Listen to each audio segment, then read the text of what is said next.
Hey, sports fans, this is Rich O'Flaherty here with your TFL Week 5 results show.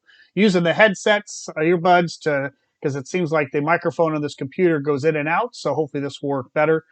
So we had a fantastic week. Before we get into it, though, I did want to show you what showed up in the mail yesterday for us.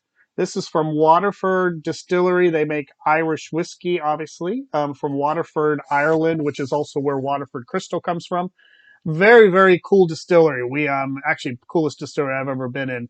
The neat thing about them, and I'll pick this back up so you can see, is that they get barley from all over Ireland, and they get it from different farms. And you can see they make single farm origin whiskeys. This one's from the Hoghead, or Hookhead, excuse me, Hookhead distillery. I'm sorry, Hookhead farm on their barley. And so all the Irish whiskeys they make are all specific, and they track everything with barcodes from the field to the truck to the as it goes through the process. So every single one of them is unique based off of the terroir that you can get coming out of the soil for that barley. So very, very cool. Very excited to open this up and enjoy it again as we did over in Ireland. So there we go. Let's go ahead and get to the headlines. Headline number one is Hang. What can we say about Hang? I think the caller said they are an unstoppable freight train, and that might be a light description.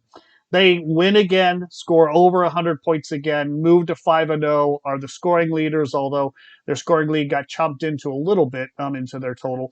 But they are unstoppable at this point. And bold prediction, we think they're going to go 14-0 and enter the playoffs undefeated. Game number two, or I'm sorry, the headline number two is MVH, 123 points. Congratulations to them. They rode that Kelsey train on Monday night to 4 TDs, barely any yards, but 4 TDs for 123, the high weekly for this week. We had five teams again, five teams who broke the century mark, almost six. So for 2 weeks in a row, we've had five teams hit that amount. We Half of our league, 6 out of 10 teams are 2-3, or 6 out of 12 teams are 2-3, and 8 out of 12 teams have a losing record if you add in the 2-1-4 teams. So definitely getting to a haves and haves not scenario in our league. And then I don't know, what do you say? Another smoke and mirrors victory by the Fat. This one's even worse than the ones that we've had in the past. So I'm not going to go into in depth on that, but just we'll talk about that as we get to the game. But before we do, we are going to talk about the Fat when it comes to our topic from last week, which is the Fat now the worst 3-2 team in the history of so far, or at least back through 2012. And we can definitively say now that they are the worst 3-2 team since 2012. They've only scored 335 points. They've actually been outscored by 26 points outscored by 26 points, and still are 3-2, which is just amazing. If you look back in the history of SOFA, the lowest point scoring team ever since 2012 was back in 2012. That was No Way in Hell Hall at 294 points. Then you also have ED at 306, No Way in Hell Hall at 312 in 2017. You have ED in 2014 at 330. And that's the closest to actually maybe unseating the Fat. But all of those teams, all of them except for the last ED team, all had losing records. So yes, they scored less, but they were either 0-5 and 1-4. The ED team in 2014 with 330 points was actually at 2-2-1. So technically, they still had a winning record. But again, 335 points by the Fat this year, 3-2. They are the worst 3-2 team in the history of SOFA. A couple of early record watches we should be on. First, least points against. Right now, the G-men, through 5 weeks, have only had 303 points. That's just barely over 60 points a week. Extrapolate that out to 13 games, which most of our records are based on, that would be 780 points that they'll have scored against them. Even if you go to 14 games since that we're playing now, it would be 840 points if they keep that up. 840 points is still below the 875 record that was on 13 games in the past. So right now, G-men are well under that record. Watch that. We'll watch it the whole season to see if G-men's luck continues. And then the most points scored against.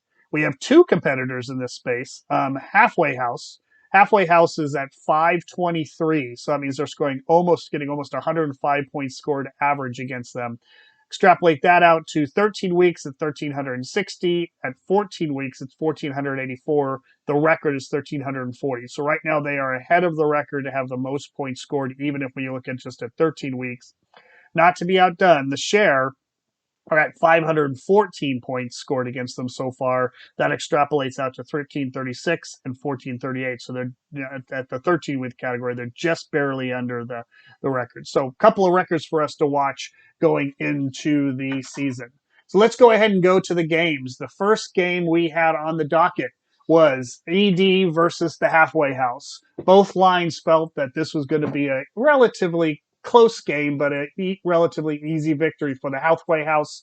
But it wasn't looking good up coming into Monday as ED did hold a slight lead, about about 13 points coming into the week.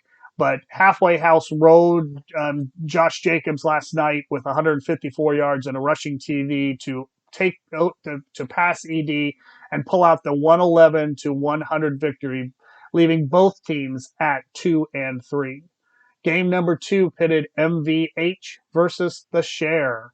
This was supposed to be what was one of the two blowout specials of the week. CBS saw this as a 98.4 to 87.7 victory. TFL had it 95.3 to 88.7. So not a huge margin compared to that, but we didn't think that the margins that were showing up in the analysis was really a clear indication of what was going to happen, and certainly we were correct.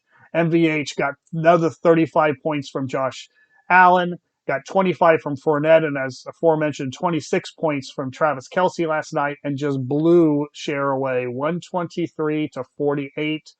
Actually, a couple more.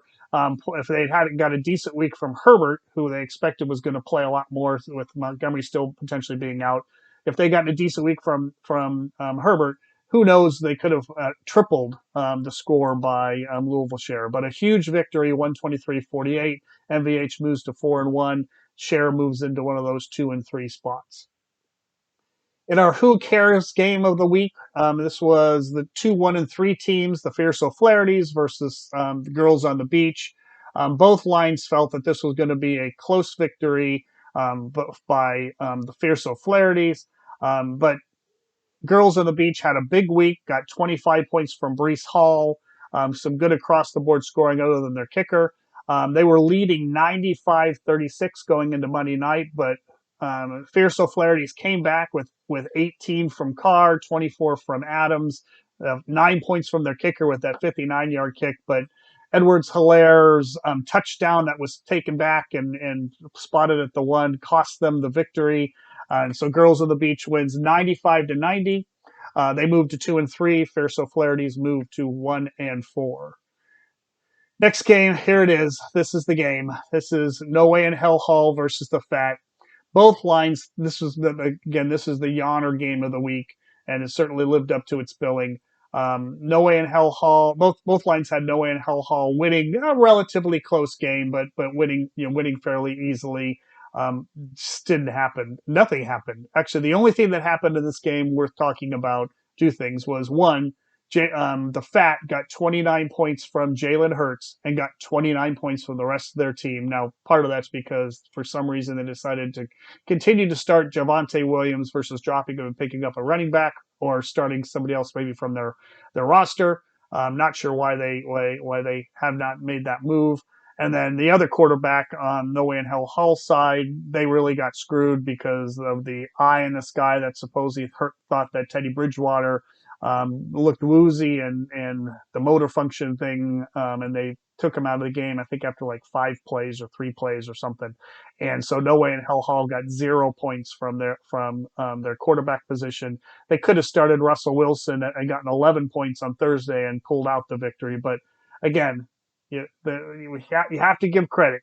The Fat are 3-2, so there's a lot of us who are way lower than the below 3-2 at 2-3 and 1-4. But the Fat pull out the 58-50 victory over No Way in Hell Hall. So I know that the question's going to come, so I'll just mention that we'll have the results of this question. Is 58-50 the lowest scoring total points game between two teams in the history of SOFA?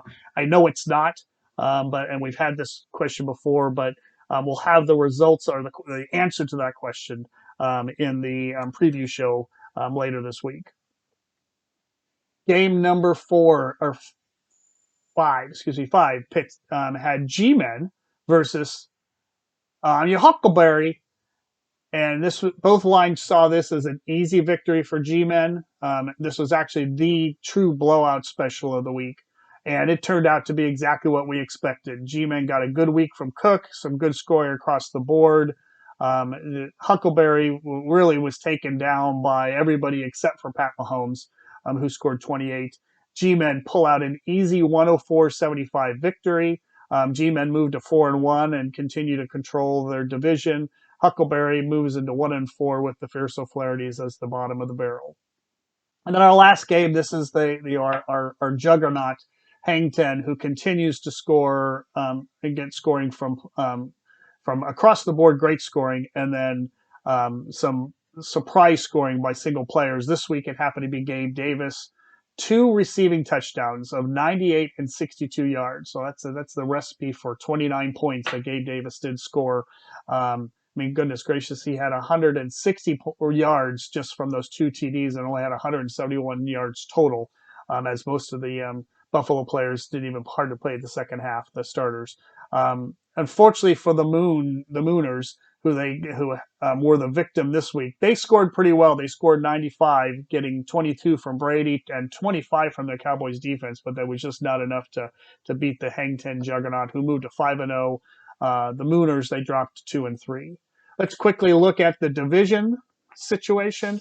In our lounging division, the G-Men lead the lounging division with a 4-1 record, followed by one game back by the Fat at 3-2, Mooners at 2-3, and the Fierce O'Flaherty's at 1-4.